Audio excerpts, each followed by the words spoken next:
believe that men and women are equal. Of course not. Who told you they are? You don't believe they are.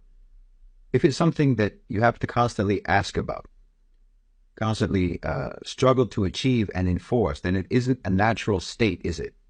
If it was an obvious, accepted fact, then it goes without saying. No argument is necessary. No one ever says, do you believe that men and women both have arms or legs? No one ever says, do you believe that both men and women breathe oxygen? But you ask, are they equal? Or do I think that they're equal? Do I believe that they're equal? Well, if you believe that they're equal, and you believe that their equality was a natural, undeniable reality, then you would be insulting my intelligence to ask that question. Just as you would be insulting my intelligence if you ask me, Shahid, do you believe that both men and women have arms or legs and breathe air?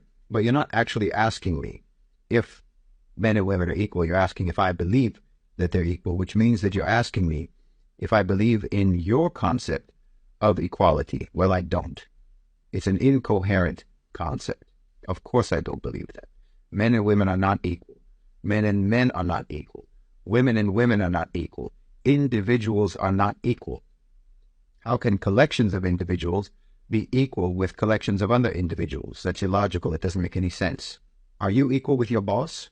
If so, then why is he or she your boss instead of you? I'm not equal to another man who's stronger than me, who's smarter than me.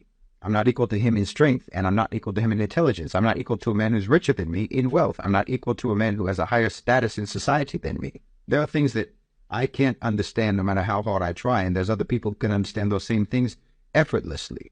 There may be things that I cannot understand, and a woman is able to understand it instantly. Or maybe there's something that I can do that a woman cannot do. So how are you going to extrapolate from those examples or those scenarios that therefore, because Shahid can do something that a woman can't, or a woman can do something that Shahid can't, therefore that means that this gender is superior to that gender, or vice versa. Now, you created a concept that is inconsistent, does not align with human reality or human complexity. And you invented that concept because your culture has historically been abominable towards women. The West has never known what to do about women.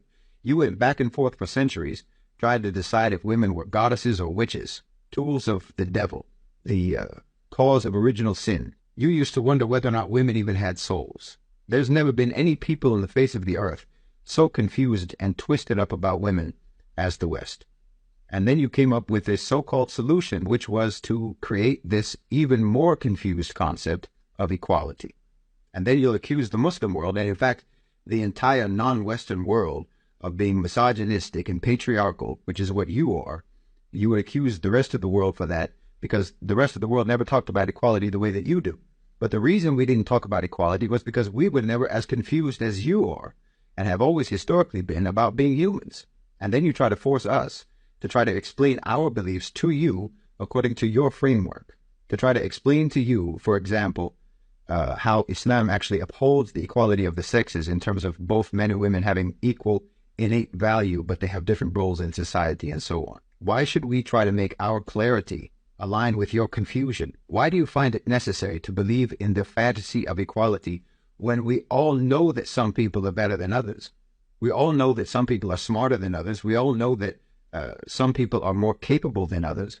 And if that's the case, and it is the case, then subhanAllah, I hope that we're not all born equal, because that would be a severe indictment against anyone and everyone who fails in their life to become an astronaut, or to become a brain surgeon, or to become a brilliant writer or an artist.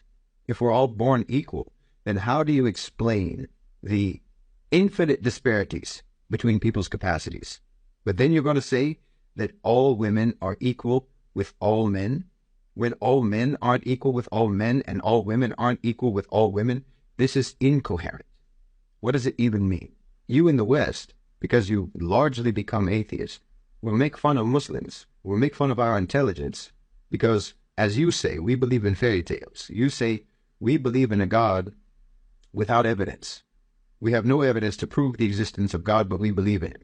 Meanwhile, you invent a concept, this concept of equality, and treat it as sacred, and you believe in it religiously, with religious devotion, and you demand that everyone believes in it, and no one can dare doubt the reality and the holy truth of the concept of equality, even though all evidence that you are exposed to on a daily basis disproves that concept.